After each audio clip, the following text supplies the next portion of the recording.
VoIP extraction, VX. John Whitson, CS6968, final project, summer 2014. This is the demonstration. Okay, on the screen we actually have the file runtest.sh, which is included with the source code, and it actually runs the end-to-end solution for this problem without any typing on behalf of the user, which is good because I tend to make typos. So if we look at this without hopefully scrolling all over the place, you can see that we have removed all the audio log, PNG, HTML, and database files. Next thing we do is run the initdb script for cap3. So this is going to be cap3.db for our database. The second step is the vxandskip script. We have a cap3.pcap file there to operate, and this is our local network information, and we're going to work with the cap3 database, and we know that our happy port is 5060 for recognizing SIP sessions. And then finally, the next step, once we've got all that data out, is the vxcompaudio script down here at the bottom, which is going to generate a cap3.html file. It's going to use and update the cap3 data file, base file, and we're going to do it on all the audio sessions that are produced out of this pcap file. And finally, we're just going to launch Firefox on that, just so that we know and don't have to type it. So I'm going to do this right now.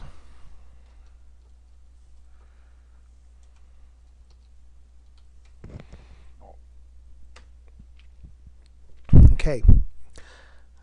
Quite unglamorously, it is running along.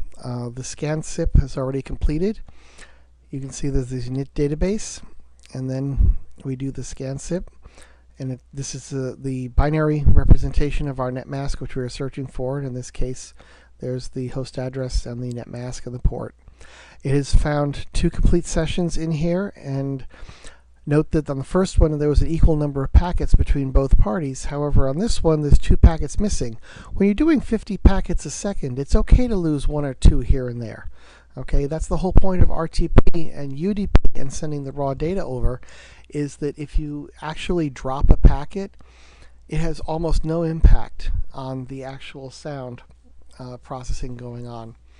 Each packet is 0.02 seconds. Okay, at this point, what you can see is we are entered Firefox, and so Firefox is now here with our data.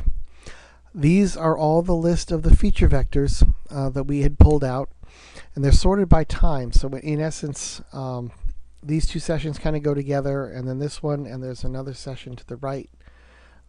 Those 2 go together as well. So let me see if I can get Firefox to give me as much room here as I can. I may have to scroll down a bit to get to a scroll bar.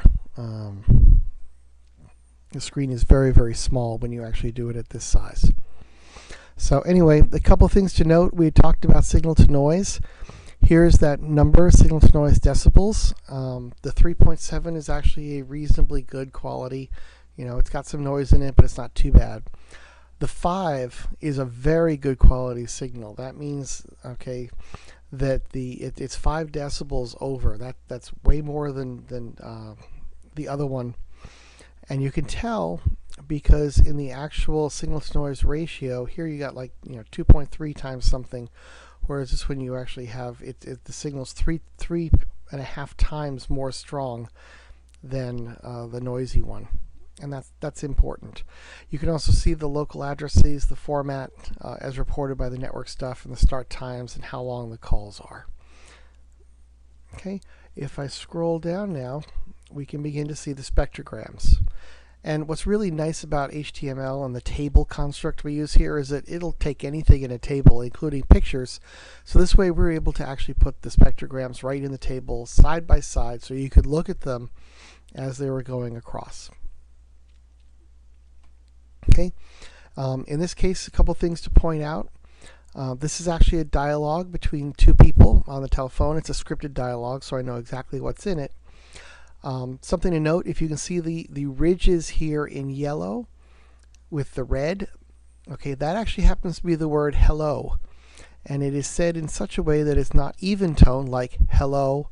It is said hello. So that change in pitch is captured here in the spectrogram.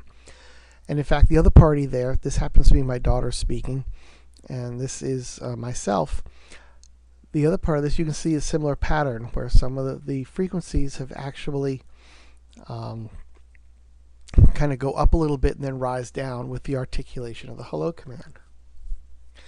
Okay, looking at this data also, now she's going to read some sentence and some information. These areas here that are black, okay, they indicate relatively low energy, which means there's not a lot of noise when no one is talking. So one can characterize this session here as a relatively quiet environment.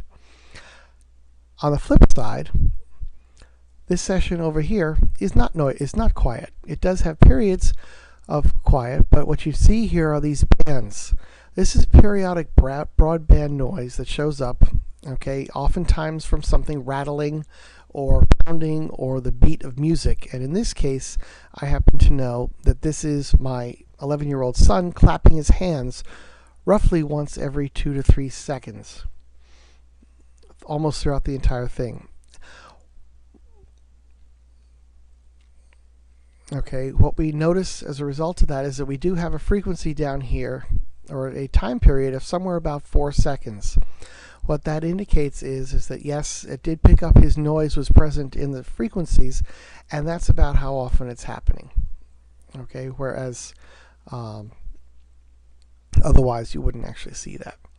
But you can see the clapping here, that there's a strong periodic signal going forward as the dialogue is being read on this side. Okay, and then there's another piece of dialogue, and it goes quiet on this channel. Okay, but I mean, that immediately stands out to you that this is talk and this is clapping. Okay, there's now a second set as we go all the way down the end. You can see the clapping is still going. This still has some quiet, and this is the end of the conversation. Now, to listen to that and recognize that that's what was going on, without a tool like this, you would have to sit down and use a piece of audio and listen with your own ears to actually make that determination. But being able to very quickly look at a spectrogram and say, oh, that's what's going on. Okay, that's a much faster technique. And in fact, the feature items and an awful lot of other algorithms elsewhere work very closely with the spectrograms, but they are definitely not open source, and they are definitely not available to the common person.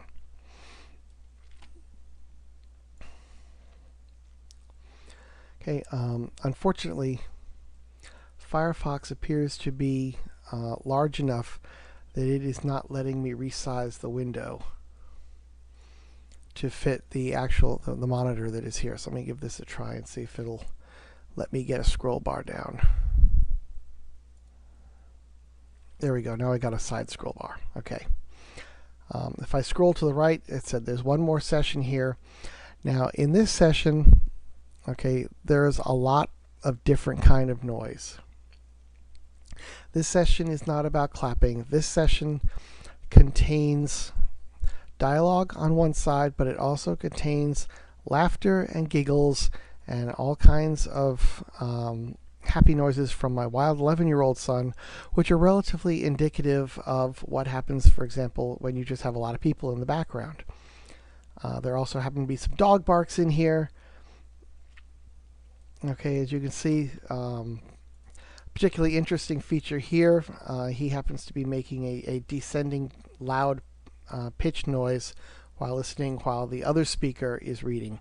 And these are all things I say, looking at it, you can understand if time's going this way and this is low frequency and this is high frequency, then a line like this says someone is, you know, holding a note or a sound or a pattern that is descending in pitch in a predictable way.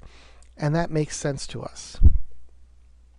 Okay, if I go down to the bottom, there's the very end. So that is the example as to what you can visually tell by similarity between these sessions, or even just dissimilarity. I mean, in this case, this here is a band of quiet. Nothing's happening. That's actually because he ran off to answer the doorbell. But you can tell that that kind of a pattern overall, if you were to see more of that, you'd say, okay, this is a quiet phone call. Whereas something like this one over here on the left with all the clapping, that is not a quiet phone call. And that helps you understand the background noise of the environment that you were working with. I will say it does take some signal analysis to actually make sense out of this and be able to interpret the spectrograms. But from a very top level perspective, the human eye is very good at trading these off. We'd like to do it more automatedly, but this is at least one step faster than having to listen to the entire session in real time to determine what the background noise looks like. Okay, this is the end of the first demonstration.